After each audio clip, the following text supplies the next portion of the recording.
Olá pessoal, sejam todos bem-vindos à nossa aula de número 7. Nós vamos continuar falando sobre teoria geral do crime, mas agora vamos dar ênfase ao nexo de causalidade. O nexo de causalidade é um dos assuntos mais controversos aí do nosso direito penal. O Código Penal, ainda influenciado pelo século XIX, o período do Iluminismo, quando o mundo ainda estava fascinado com as descobertas da lógica, da física, da matemática e com as certezas do positivismo, resolveu adotar a lei física de causa e efeito para o Código Penal. Se eu coloco a mão no fogo, ela queima. Logo, existe um nexo de causalidade físico entre o fato colocar a mão no fogo e o resultado queimadura. O nexo causal, então, é decorrente de uma constatação. Assim, o artigo 13 do Código Penal adota a teoria da equivalência dos antecedentes. Essa teoria da equivalência dos antecedentes diz que todos os antecedentes causais se equivalem. Todos são considerados do mesmo modo. Não há diferença entre causa e concausa. Não há diferença entre causas mais relevantes e causas menos relevantes.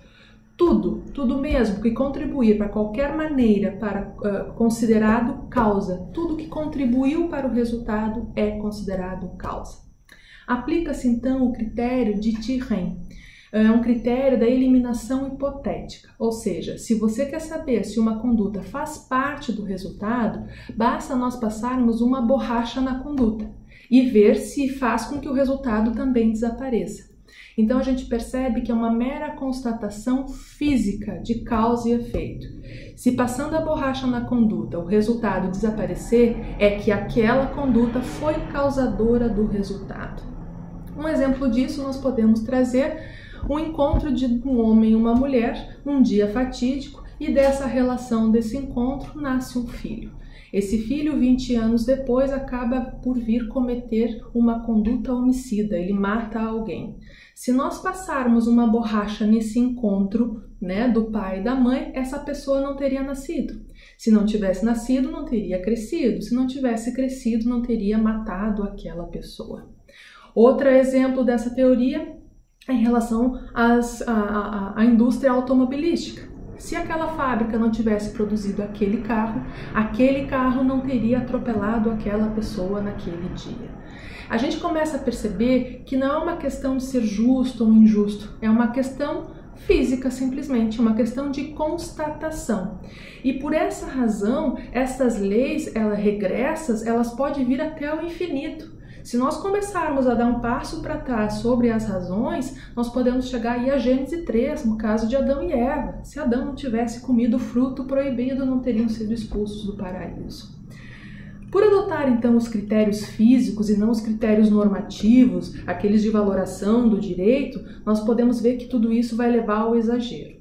E para isso, para não levar ao exagero, o legislador, vendo que essa teoria gerava esses excessos, acaba colocando o parágrafo 1º no artigo 13, as causas supervenientes. Então, o parágrafo 1º trata das causas supervenientes. Quando for relativamente independente, nós vamos ver que rompe esse nexo de causalidade, corta esse nexo de causalidade. O autor da causa original acaba não sendo responsável pelo resultado.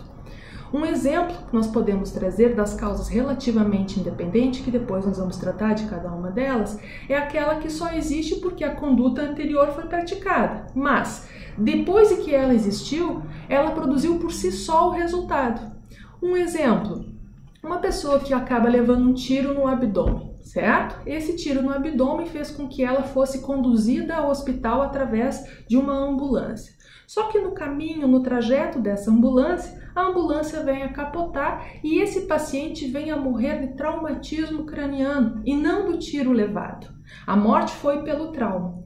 Então, a causa posterior, o capotamento, foi o que produziu o resultado. E essa causa posterior é extremamente imprevisível, é inusitado, não é esperado. Então, é relativamente independente porque se não fosse o tiro, aquela pessoa não estaria na ambulância. Mas o autor do tiro não vai responder pela consumação da morte, uma vez que não foi ele que gerou o resultado. Ele vai responder apenas por uma tentativa de homicídio.